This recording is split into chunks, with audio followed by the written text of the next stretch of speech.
Brought to you by Techno Camon 30 series.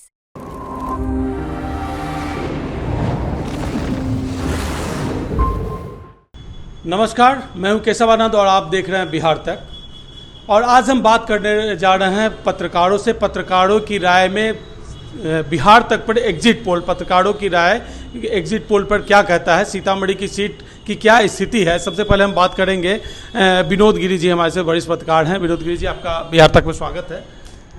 क्या लगता है सीतामढ़ी की सीट के बारे में, अगर एग्जिट पोल की बात करें तो क्या लगता है एनडीए और इंडी गठबंधन के बीच मुकाबला कैसा है और किसकी जीत आपके नज़र में क्या लगता है? देखिए, हर बार की तरह तो यहाँ भी इस बार जो है वो सीधा आमने सामने का टक्कर है। एनडीए और इंडिया गठबंधन में आमने सामने की टक्कर है। पिछले बार करीब 19% वोट का अंतर था जीत हार का। इस बार राजद ने भी मेहनत किया है, इसलिए फाइट में इस बार राजद थोड़ा ज़्यादा लग रही है, लेकिन अंततः जो लग रहा है वो एनडीए का ही पलड़ा थोड़ा भारी लग रहा है, क्योंकि मोदी फैक्टर जो है वो अंत तक यहाँ हावी रहा है। और इस वजह से इस बार का जो रुझान अभी तक का है वो एनडीए के पक्ष में थोड़ा पलड़ा ज़्यादा भारी दिख रहा है। वैसे कुछ कहा नहीं जा सकता, चूँकि दोनों ओर से मेहनत की गई है, ज़बरदस्त मेहनत हुई है। एनडीए और इंडी गठबंधन के नेताओं ने पूरे क्षेत्र में जा कर के लोगों को अपनी बातों को रखा, अपनी नीति सिद्धांत और अपने जो मैनिफेस्टो था उस पर बातें की, लोगों को अपनी ओर मोड़ने का बहुत प्रयास किया है। तो इस तरह से देखिए, अब तो 4 जून को परिणाम आएगा ही, लेकिन जो लग रहा है उसमें कि इस बार भी अन्य जगह की तरह यहाँ भी थोड़ा एनडीए का पल्ला इस बार भी भारी दिख रहा है। अगर भारी दिख रहा है, ठीक है, तो क्या तर्क क्या है इसके पीछे?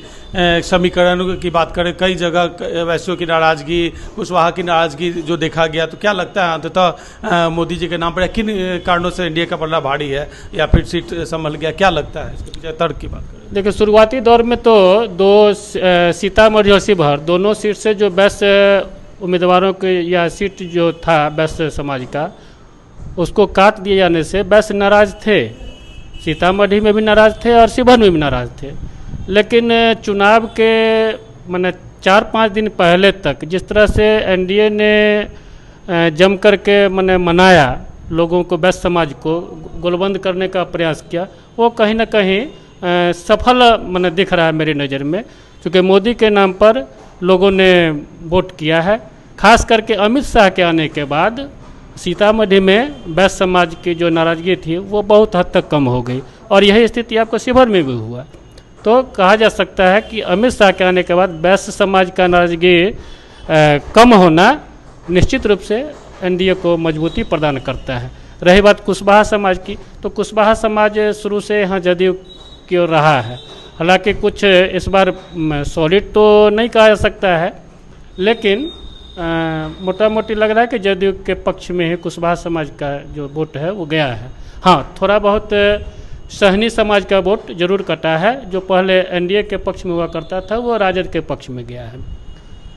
तो इस तरह से बहुत ज़्यादा वोट का बिखराव नहीं हो सका है। जिस तरह से लग रहा था शुरू में कि वोट का बिखराव होगा, राजद जो है वो एनडीए के वोटों में बिखराव करके अपनी ओर प्रयास करेगा, लेकिन उस तरह से बिखराव हो नहीं पाया। इसलिए कहीं ना कहीं एनडीए का पलड़ा भारी लग रहा है। एनडीए का पल्ला भारी। एक और पत्रकार है हमारे साथ, फरिंदर झा जी, आइए जानते हैं उनके नज़र में क्या है सीतामढ़ी की सीट की स्थिति। देखिए, सीतामढ़ी की जो स्थिति है निश्चित रूप से लड़ाई टफ है, लेकिन अभी जो हमारे एक साथी बता रहे हैं तो निश्चित रूप से मोदी फैक्टर इस बार भी काम किया है। मोदी जी की जो कुछ योजनाएं हैं, जैसे मुफ्त राशन है या आयुष्मान कार्ड है या गरीबों को जो एलपीजी गैस कनेक्शन वगैरह दिया गया है, तो ग्रामीण क्षेत्र में जो गरीब तबके के लोग हैं, खास करके जो महिलाएं हैं, उनका रुझान एनडीए की तरफ रहा है। समीकरण की जहाँ तक बात है तो समीकरण नाराज़गी तो रही है, लेकिन जो अभी तक हम लोगों को समीक्षा में आया है वह नाराज़गी दिखावापन ज़्यादा था। माने लोग अपनी नाराजगी को व्यक्त कर रहे थे और अंततः जो है वोट एनडीए को दिए। तो इससे यह लगता है कि एनडीए का पलड़ा भारी है, लेकिन इंडी गठबंधन का जो वोट है वह एग्रेसिव वोट है। इधर कुछ उदासीनता हुई है वोटरों में, इससे भी इनकार नहीं किया जा सकता है, लेकिन उनका जो वोट है वह एग्रेसिव वोट है, माने बढ़ चढ़ करके लोग वोट किया है। एक समीक्षा यह भी सामने आ रही है कि एनडीए को हर जाति का वोट मिला है, चाहे परसेंटेज उसमें कम हो या ज़्यादा हो। तो मिला जुला करके अभी तक अगर देखा जाए तो इनका अंतर चाहे जो हो, लेकिन जीत हो सकता है ना, जीत माना जा सकता है, इंडिया की जीत मानी जा सकती है। दूसरा आंकड़ा पर बात करिएगा तो पिछली बार लगभग 2.5 लाख वोट से जीत हुई थी एनडीए की, है ना। तो उसमें कटने की संख्या जितनी अधिक हो जाएगी, बहुत अधिक वोट कटना संभव नहीं लग रहा है, इसलिए भी यह उम्मीद की जा सकती है कि एनडीए की जीत सीतामढ़ी लोकसभा से होनी चाहिए। जो दो लोग पत्रकारों से बात हुई, एनडीए के पलड़ा भारी बता रहे। एक और पत्रकार है, सीनियर पत्रकार हैं, युवा में सीनियर पत्रकार हैं, राकेश राज जी। राकेश जी, बिहार तक में आपका स्वागत है।